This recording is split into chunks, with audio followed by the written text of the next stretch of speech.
Kabi-kabilang sunog ang sumiklab sa Metro Manila at mga probinsya, kabilang na ang isang komunidad sa Boracay at Mandaue City, Cebu.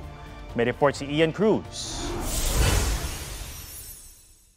Nilamon ng apoy ang nasa 55 bahay sa barangay Mantuyong sa Mandaue City. Gawa sa light materials ang mga bahay kaya mabilis kumalat ang apoy. Dahil nasa looban ng sunog, nahirapan ang mga bumbero na pasukin ang lugar.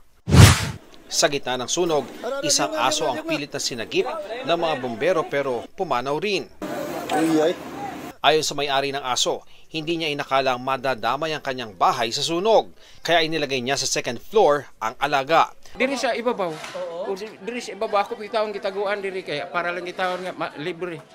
Kuan gyud wala gyud siya gitabang sila kuan dito gikugos pag-abot dito gipampag gyud wala na gitawon. Sa gym ng barangay sumisilong ang mga nasunugan. Nabulabog din ang sunog ang Boracay. Nasa 5 bahay sakop ng barangay Balabag sa Malay Aklan ang natupok pasado alas 10 kagabi. Batay sa investigasyon, problema sa kuryente ang sanhi ng apoy. Sa Divisoria sa Maynila, isang lumang bahay ang tinupok ng malaking apoy. Umabot yan sa roof deck ng katabing gusali habang nabasag ng salamin ng gusaling nasa tapat ng bahay. Nasa 20 pamilya sa nadamay na gusali ang apektado ng sunog. Kung mapapansin nyo, daming vendor. Hindi agad makapasok yung mga truck natin. Pero kaya natin tinerd alarm para sunod-sunod na rin yung dating. Ang hirap magsimula, wala kang dala kahit isa eh.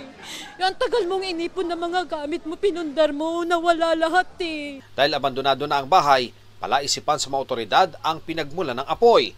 Wala namang naitanang nasugatan sa sunog na tumagal ng 2 oras. 4 naman ang sugatan sa pagkasunog ng ilang bahay sa barangay Ususan sa Taguig City. Iniimbestigahan pa ang pinagmula ng apoy at halaga ng pinsala. Ian Cruz nagbabalita para sa GMA Integrated News.